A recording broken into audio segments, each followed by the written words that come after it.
Sheridan Wordsworth. And I'm Juan Francisco Muñoz, and this is the Geopolitical Pickle.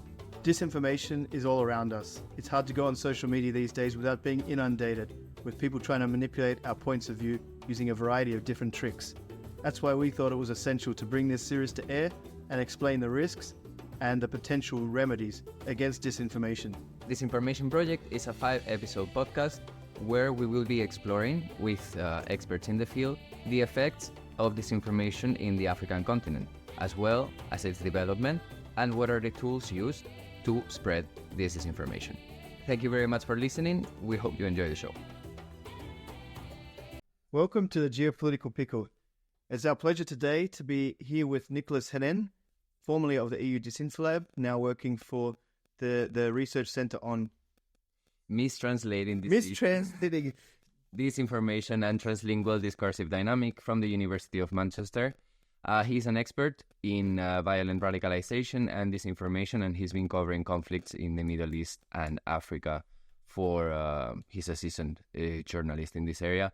Nicolas, thank you very much for being in the series with us. Could you please tell us a little bit about yourself, something that we may have forgotten? Well, yes, after a couple of decades covering conflicts, mostly in the Middle East and Africa, I became a consultant and trainer first in radicalization and violent extremism, and then in disinformation. I started working on disinformation after I also the book, an investigation book, on Russian networks of influence in France. And then I was recruited by the EU Disinflab, which is the leading NGO and one of the leading research and capacity in Europe on disinformation. And I recently quitted the EU Disinflab after 5 years there. And I more recently joined two projects, the first one being the PAF, so the platform of African French-speaking fact-checkers. That's a project of fact-checkers from West and Central Africa that is supported by CFI, and also the Mistranslating Deceit project hosted by the University of Manchester. And I'm a board at this project, board member. Fantastic. Well, I would like to go into a lot more of the spotting disinformation and the practical side in West Africa later. But first, I would like to start with just your understanding of disinformation. What is disinformation? How does it differ from, say, misinformation? How does it tie into fake news propaganda? Because we have all these terms. Can you just break down some of the differences and what we're talking about exactly with disinformation? So we have several terms indeed. The first one being misinformation, that is often defined as involuntary disinformation. Disinformation being misinformation with an intent. So spreading false news or trying to shape perceptions falsely with an intent. And I'd like to go back briefly on the word fake news. This is a word that we have to eradicate. It is a word that has been popularized by Donald Trump. And that's a word, more specifically, that focuses only on one aspect of disinformation. This aspect being the false content. The fake news is a false content, or a content that has been tampered with. While, as Camille Francois explained very well as early as 2019, it is that disinformation is at least an ABC. ABC being actors, behaviors, and content. If we talk about fake news, we will focus only on false or altered contents, while disinformation can at least as much come from an actor that will be impersonated or a behavior like um, the propagation process that will be inauthentic. So, and if I want to play it totally absurd, I would say that if I am an evil actor wanting to launch a disinformation campaign, an efficient one, I would do it using only news or narratives that are factually true. And it is very much possible. If I impersonate someone else and I select my narratives and I propagate them in an authentic manner, then I can very well build a perfect disinformation operation without using any fake news. You have a lot of experience in conflict areas, especially in the Middle East and Africa. It's recently, some few years ago, when you start also researching about disinformation. What brought you to the investigation of disinformation? Has there been any specific event that brought your interest there? Well, for some people, it has been. Well, for most of us, I think it has been through conflicts. The conflicts in the first invasion of Ukraine was a motivation for many of us to start investing this field. For myself, it was the war in Syria that I covered, and even ahead of the Russian intervention in Syria, alongside with Bashar al-Assad's army, I could witness a quite sophisticated disinformation campaign that was quite efficient in disturbing the understanding of this conflict by my public, mostly by the French one, but also by and more generally Western audiences. And it was the very first book I wrote was about the Syrian War for Dummies, like explaining how it started and what was at stake. And I was invited at a bookstore for a launch event of this book. And at these bookstores, there were people that were, like, I would say, part of pro-Russian networks. And this started to contradict me on, with blatant lies. And I then realized that I was facing something that was much more elaborated and complex than what I thought. And I decided myself to say, well, I will put aside for a bit Syria and starting really and start really in looking into disinformation and how it works and how it spreads. I think it's interesting. So obviously you said you started there in Syria. I don't think Russia necessarily started there. They probably started domestically at home first. And then they're a common thread. If you go to Syria, and then if we look in Africa, they're a major player, I'd say, in this sphere. I guess I want to know how it ties into like the statecraft. They're using it as a tool of geopolitics. Are they the only ones using it? Have you seen other countries then start to copy the Russian playbook in terms of then using disinformation as a weapon of geopolitics? Well, I wouldn't like to too much to exaggerate on the former USSR or former Soviet or Soviet-influenced countries because, it's more subtle than this.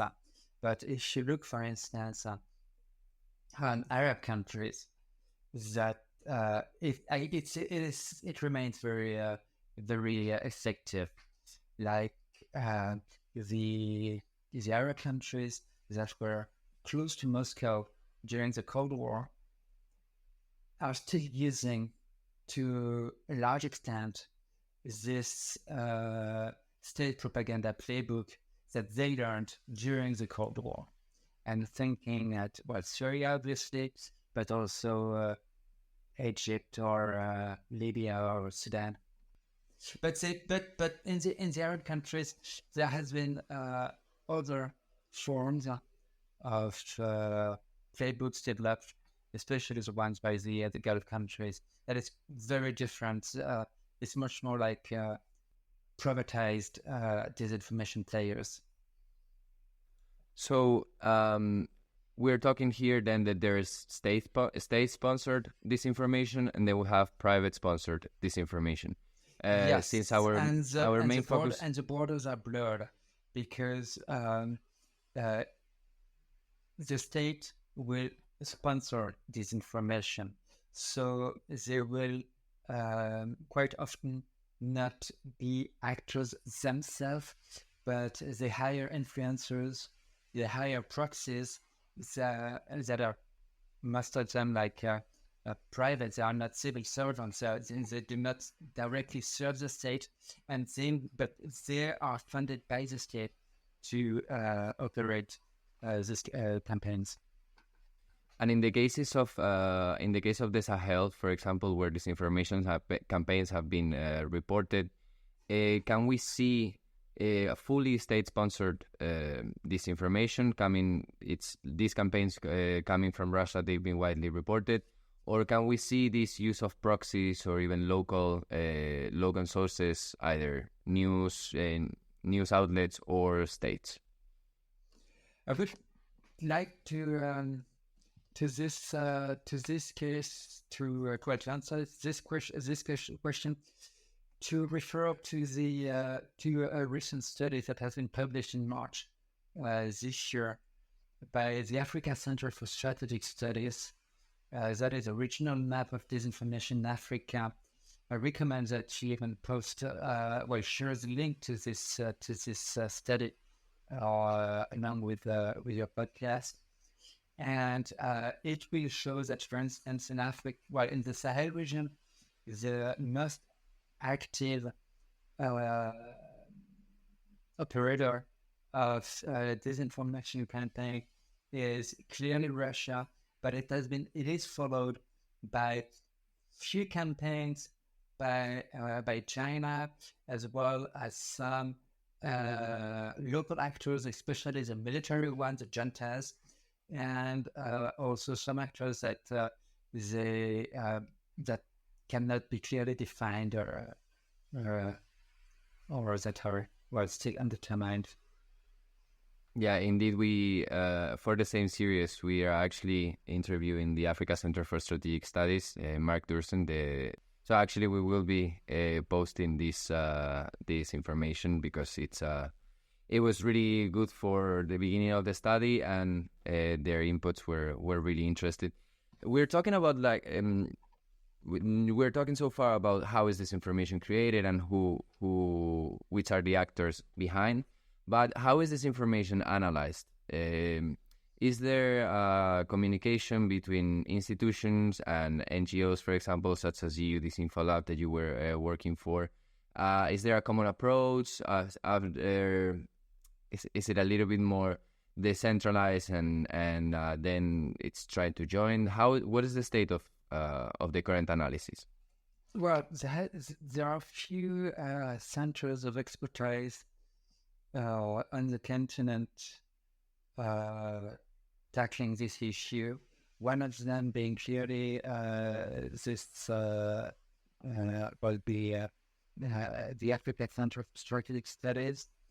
There is also the Institute for Security Studies that does work a bit on it, and there are also a few networks of fact checkers. The biggest one being probably Africa Check, that was founded in South Africa, is originally English speaking and developed a subsidiary based out of Dakar, Senegal, to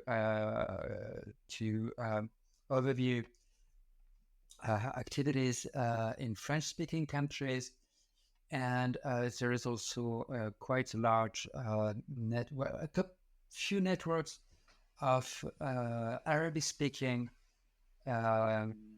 fact checkers. One of them being affiliated to the IFCN, so the International Federation of fact checking. Now, I mean, obviously, you said you've recently been in the Sahel yourself, dealing with this information firsthand. I think that's kind of at the forefront of where we've seen it be very effective, the disinformation campaigns there. I want to now try and understand what are the best ways of countering these campaigns. What sort of, I know you said fact checking obviously is one part, but how then do you get that information out to people to counter the stuff that they've already seen, which has made their mind up, and then undermine this disinformation campaigns? Like, what methods can be utilized?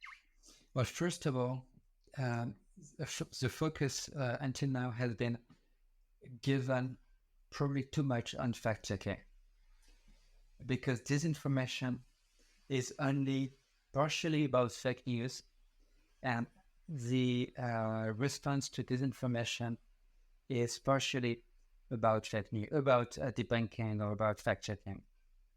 Just to give, I understood this when I looked at on the coverage of the crash of MH17 over Ukraine in 2017. Is a coverage by Russia Today. So the coverage, they did not push Russia Today one alternative version. They pushed 10, probably 8 of them being totally absurd. So from this, I understood that what is at stake with disinformation is not to put ahead one alternative fact. It is to blur, it is to confuse the public. So and to spread distrust in the institution, because if nothing is true, everything is possible, as you know. So, so if I were a fact checker trying to respond to the coverage of RT of the crash of the MH17, I would have to write 10 different pieces of fact checking, 8 of them tackling absurd theories. So, like asking a doctor in physics, asking him, is it possible that a sniper on board an Ukrainian Sukhoi could have sniped and shot and down this aircraft, and this kind of totally silly things? While sometimes it's better to just take one step back and think, well, what are their end goals, and how should I respond to that? So I just have to demonstrate that what they produce is nuts, and that what they want is to bring confusion, and just bring back confidence in the to the public. And I would like to come back to Africa, since it is still the issue of this episode. There are some specific difficulties in Africa. The first one being probably the rate of literacy. that makes it more difficult to probably to reach the audience. The second issue is probably the diversity of languages. So yes, of course, we have 4 main languages: English, French, Arabic, Spanish, Portuguese. Oh, wait, Portuguese much more than Spanish, by the way. But we also have thousands of, or at least hundreds of major local languages. It's an issue for the disinformers because they have to translate the narratives. It's also an issue to monitor the narratives and a problem to respond to these narratives in all these languages. Another problem is that the level of governance.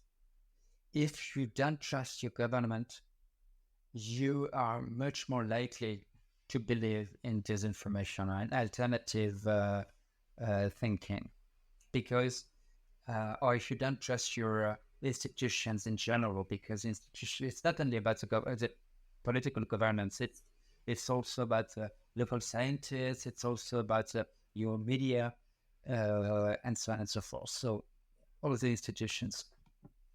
And the level of trust is clearly an issue. And the problem also is that the institutions that are trusted may be sometimes not a big help.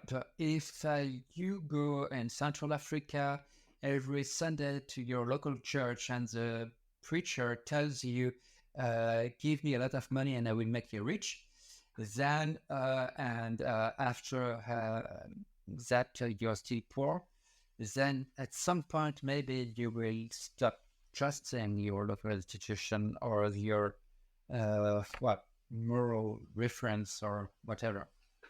Another big difficulty is the use of the internet. Why a lot of disinformation, of online disinformation in the West circulates mostly on social media or on a website. A lot of disinformation in Africa circulates on dark social and mostly on WhatsApp. And well, that's an issue because even though Meta introduced during the pandemic some indicators to help tackling the spread of narratives, for instance, a mention on messages that this message has been shared a lot of time. Well, it is still very difficult to map and to assess the extent of the spreading of disinformation on dark social, and especially on WhatsApp or Telegram. And another issue is that we are facing mostly on TikTok a wave of clickbait media that are based mostly on clickbait, but also on more political disinformation that are 100% generated by IA. So these are video clips that circulate on different platforms, but most of them come originally from TikTok, and they look like news shows, but they are totally made on IA, and they are very difficult to track. And I was surprised in my last years as I was living in Africa, even educated people, even university professors, they are not looking or they're not watching France 24 or the BBC or not even Sputnik. No, what they watch the most to get informed are these clips that are generated by artificial intelligence. So, what measures have been put in place, or have there any measures been put in place in spaces where you've done research in order to address this disinformation? Because I can see a problematic there. You've mentioned that the objective is to blur the public opinion in that way. So clearing up and bringing the factual information has to be really difficult. Yeah, there are few measures for some reasons. The first reason being the lack of regional cooperation. The African Union isn't like the EU, so there is no DSA, no DMA, not all this kind of regulation. The second reason being with the economic weight of the local markets. So even though, for instance, I would say like 80% maybe of the population in Ethiopia uses Facebook, there will be only maybe 5 or 10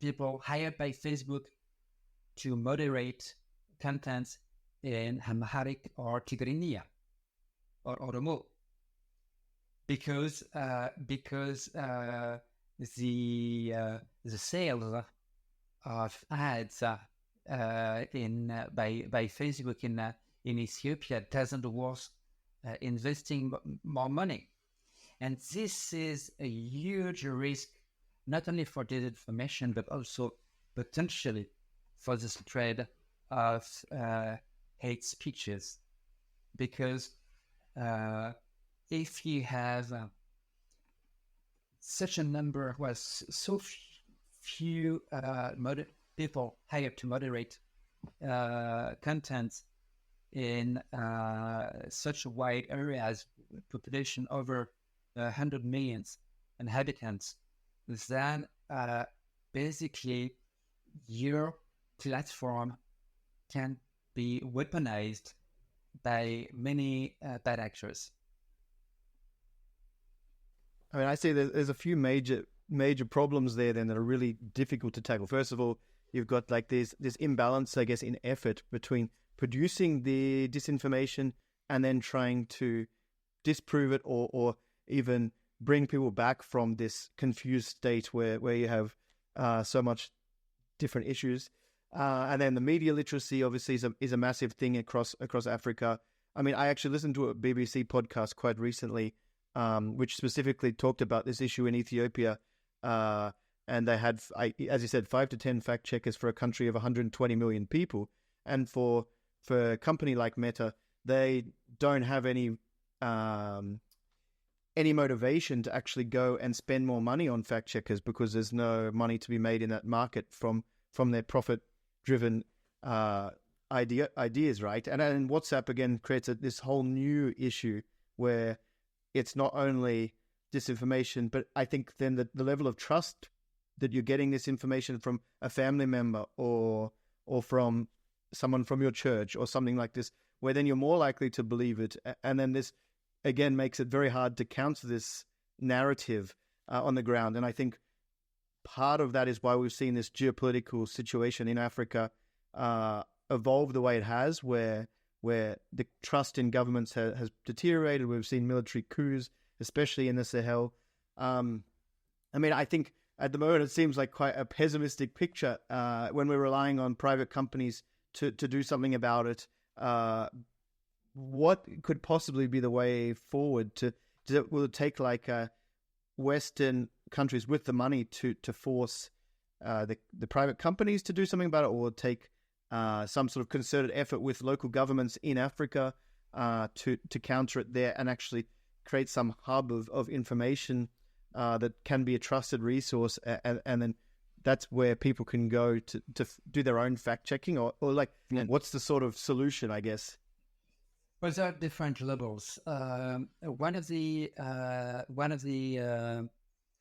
key aspects is probably electoral disinformation, and I believe that it is very important ahead of elections or ahead of key elections on the continent to set up a response center to electoral disinformation.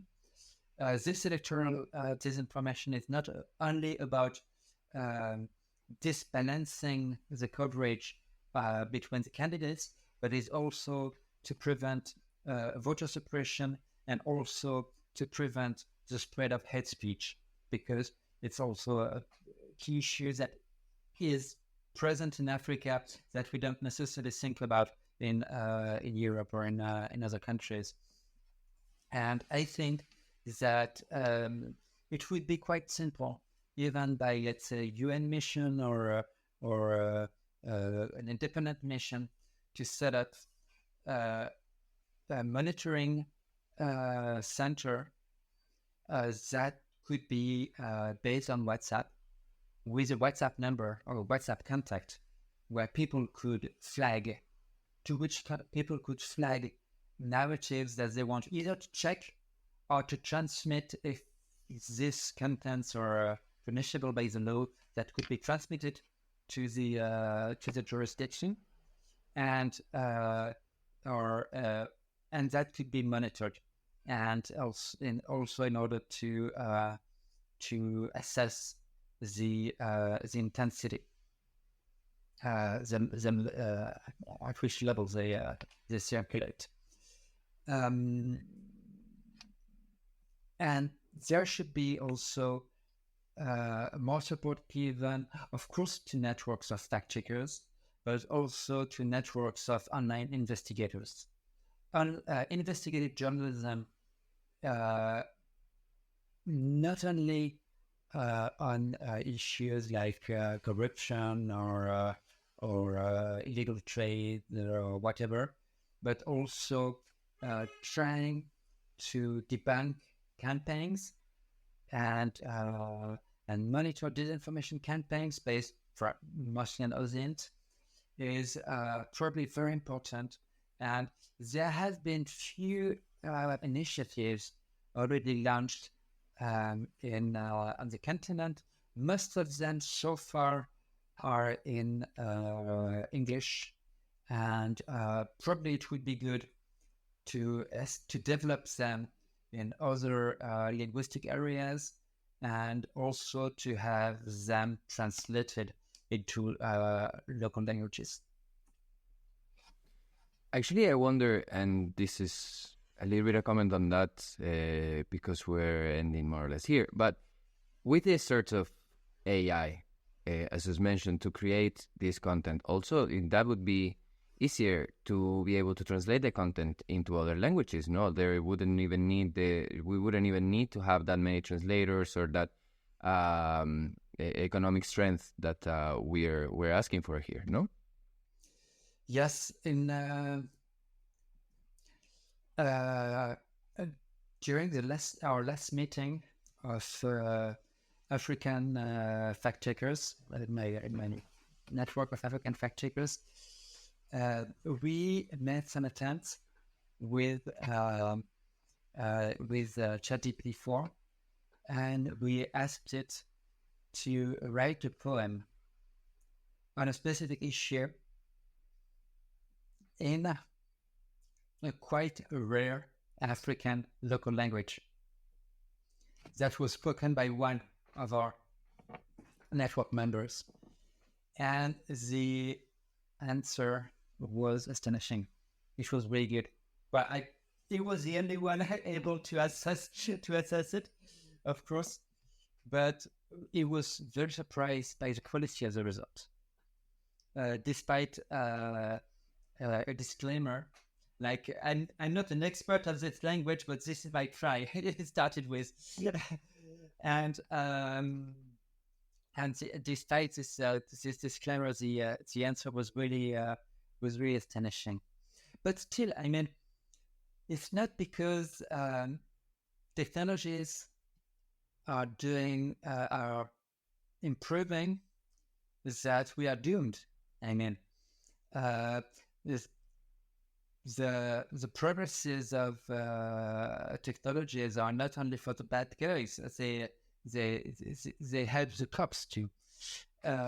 So yes, of course, AI makes it easier, cheaper, faster, brighter, larger for anyone to for any disinformation operation, but it is also very much possible to develop AI programs to find false narratives, to map propagation networks, to do the jobs that was previously done manually and was very time expensive. I like that. We can kind of end on sort of a positive outlook about the opportunities that are going to be there. Of course, I mean, every technology, every new technology presents risk and opportunities, and you have no new risk without no new opportunities. Exactly. Well, I think as well, one of the main things that will help address it is bringing some sort of level of understanding of the problem and actually getting people to realize the scale of that. And I guess this podcast is part of that. The work that you do is part of that process as well. And I think this is going to be an ongoing battle for the coming years. But at least we're going in a direction which could help. And then yeah, we'll see how it evolves as more technologies come into play. But first of all, just want to say thank you very much for your time today. Thank you very much. Nicolas. Yeah, I think that can do us here for today. So yep, we'll catch you next time on the Geopolitical Pickle, and thanks for listening.